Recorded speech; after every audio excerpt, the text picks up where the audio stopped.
smell very good, I'll tell you that.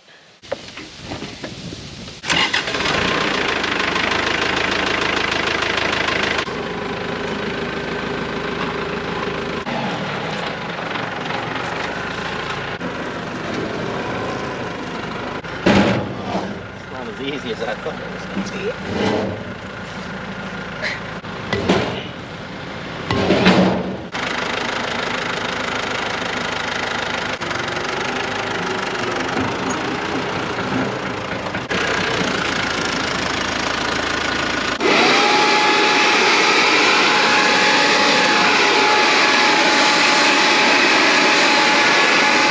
It's looking better, but it still needs a pressure washer, and it kind of dawned on me that this is really going to be a pain because there is no drain in that pan. So unless I can tip this on its side, which is also not easy, this pan is going to flood full of water unless I put some sort of drain in it. Now I could get really fancy with this drain, but I think a better solution is just drilling a 1/2 inch hole here in the corner and then plugging it with a 1/2 inch bolt.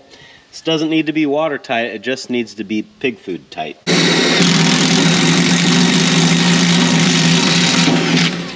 While we're at it, we'll get all this old hardware off, and I'm going to take the old doors off because I think this is all going to get replaced.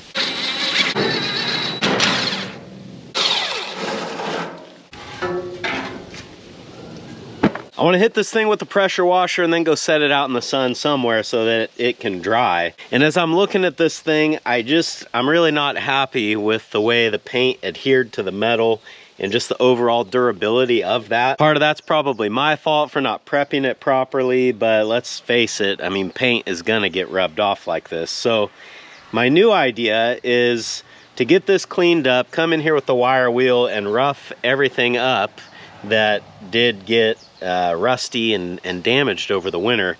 And then I think I want to try putting bed liner on all of this stuff and see if that lasts a little bit better. Kind of wishing that I would have just made the bottom pan here out of stainless steel, and who knows, maybe one day I will end up doing that if I get tired of kind of rebuilding this thing every single year. But for now, we'll try it this way, and when I get done with that, I've just got a bunch of little jobs all over the place that need to get done, so we're gonna see how far we can get. That's what's going on today on Farmer Tyler Ranch.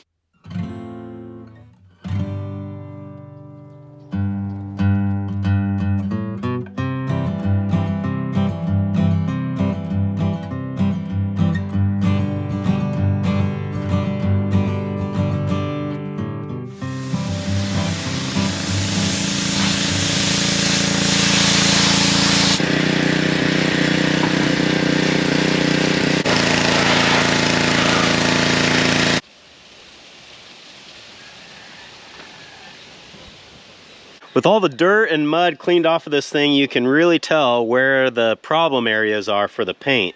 And what I'm thinking is pretty much everything from here down should be bed liner. Let's go park this in the sun and we'll get back to it later, probably in a different video. In the last video, you guys saw me cut my potentially last batch of pasture hay for this year. No promises. But what that means is that in a couple of days, I'm gonna have to get the rake out there and put everything into windrows. Now, when I used the rake last, it wasn't working as good as I would have really liked it to.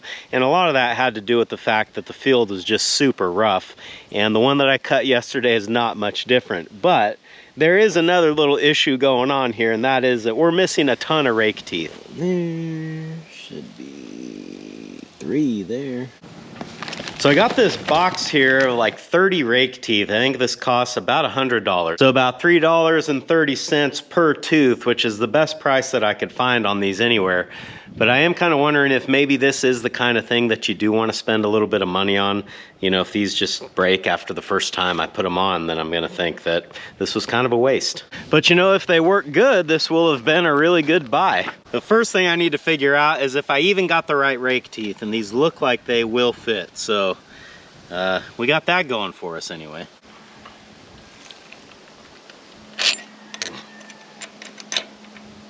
Apparently these bars get filled up with garbage, so the smart thing to do is just to bring a drill over here and clean these holes out every time I got to put one on.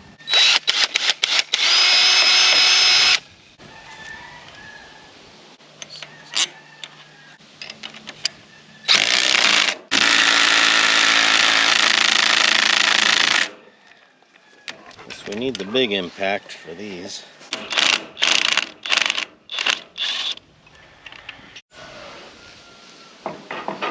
Uh-oh, looks like we got bearings out on this also.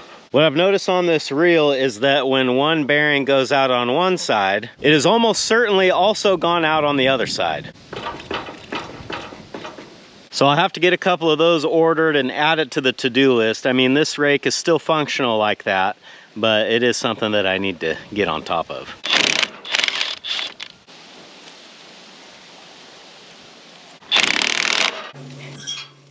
Looks like we made it around. I found our squeak. Look, there's a broken off bolt there, and it's rubbing on that guard.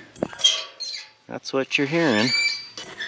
Well, I guess we better fix that while we're here.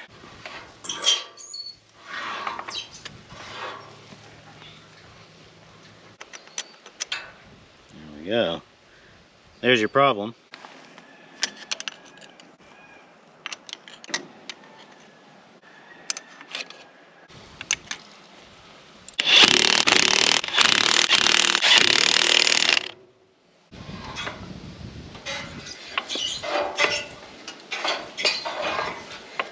Well, all said and done, I have one tooth left out of my 30 pack, which means I replaced 29 teeth off of this rake. I didn't think that I was missing that many. I knew it was missing a few, but man, that added up quickly. But that's the way it goes. When you own machinery and when you use that machinery, this is what comes with it. And in fact, I think pretty much everything that I own needs some sort of attention except for the LS and the disc mower because they're pretty much brand new. And speaking of fixing up machinery, that brings me over here to the New Holland. Now, when I bought this tractor, it was very bare bones and it still is that way today. I've added a couple little lights here and there, but really this tractor is very basic. No front end loader on this tractor and no rear remote hydraulics. And if you don't know what those are, they are these hydraulic connections on the back of the tractor that allow you to control any hydraulics that are on whatever implement you might be pulling.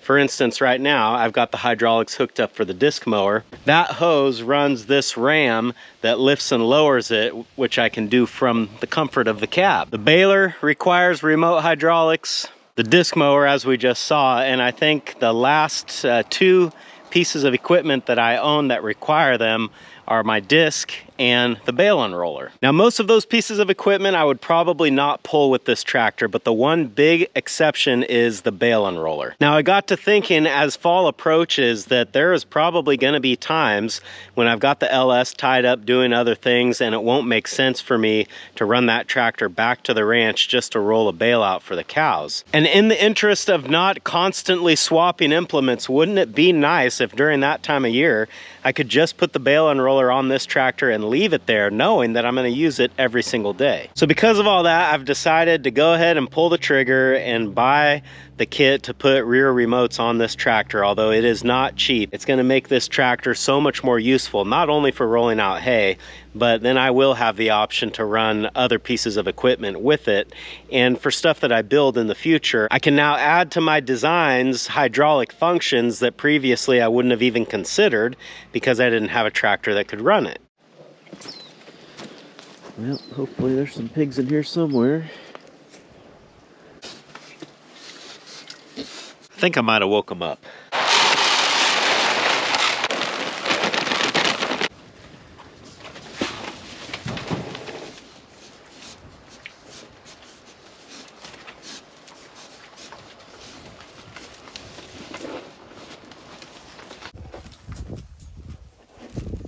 They just waste so much when you feed them like that. Really starting to feel like I need to get the good feeder back in here. But on a more positive note, they have cleaned out a ton of the grass that was on this hot wire, so I think I'll be able to turn this on in the next day or so. It's been about 2 days since I cut this paddock, and if you can tell by the dark clouds in the background, and what you probably can't see is the heavy dew set on the ground, This isn't exactly ideal hay drying conditions. If the weather conditions were more like how they are during the summer, meaning clear sunny skies and long hot days, I'd probably be thinking about raking this afternoon or maybe as late as tomorrow. But as fall moves in and the weather starts to change, I have to adapt my strategy to cope with that. As long as I leave the hay spread out on the ground like how it is now, it should in theory dry more quickly, because there's more surface area of the hay exposed to the sun, the wind. Once I come through here with the rake and put everything into windrows, then there is less area exposed, and it should in theory slow down that dry time. Of course, it's a bit of a balancing act, because the stuff that is touching the ground right now at some point does need to be picked up and flipped over so that it can dry as well. So many things to consider, and basically what I'm saying is this is not ready to rake quite yet, and the weather is supposed to change and go back to being hot towards the end of the week or towards about the time that I want to bale this, so that ought to help as well. We're out here at the heifer pasture now. I haven't brought you guys out here for a while. There's really not been much of anything exciting happening over here, but we do need to change pastures today. Ready to move?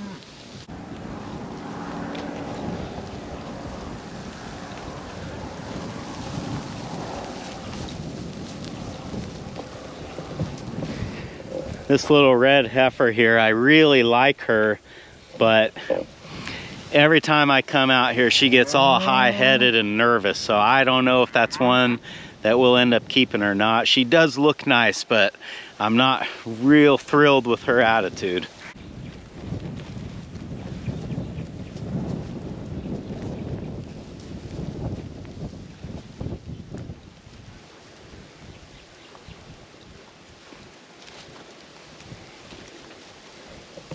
You see this black steer, he just kind of walks away from me if he feels like I'm too close.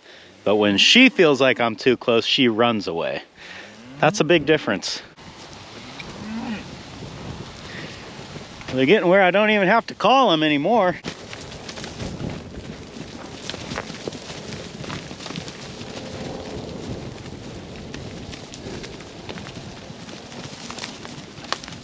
Usually I pretty well assume if I got 9 cows and 3 calves and they all run through the gate that everybody's fine and I got nothing to worry about. Just gonna run down here, make sure the water's all set, and then we'll move on to the next thing. Salt's good?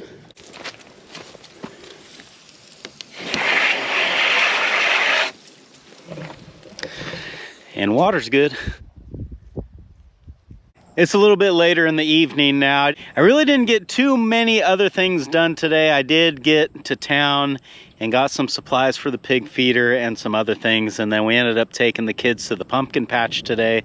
So it wasn't a real industrious day out here on the ranch. But we're back now, and I need to get these cows moved this evening, and I'm putting them into the last paddock that I hayed. So I kind of wanted to bring you guys along for that.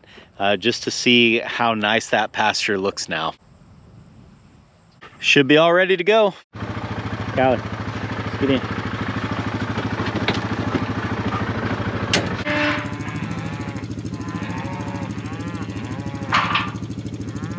Oh.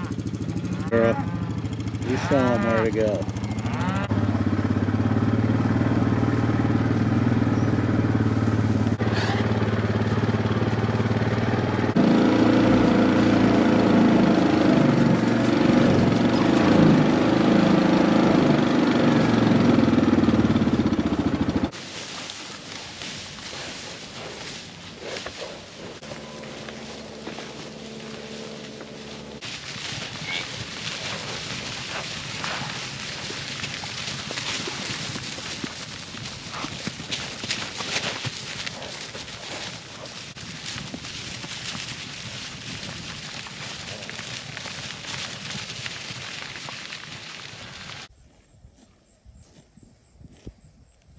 I think what I like about haying these paddocks so much is that it kind of puts the reset button on the paddock itself, and by doing that you can get the grass into the proper stage that you want it to be in for them to graze it.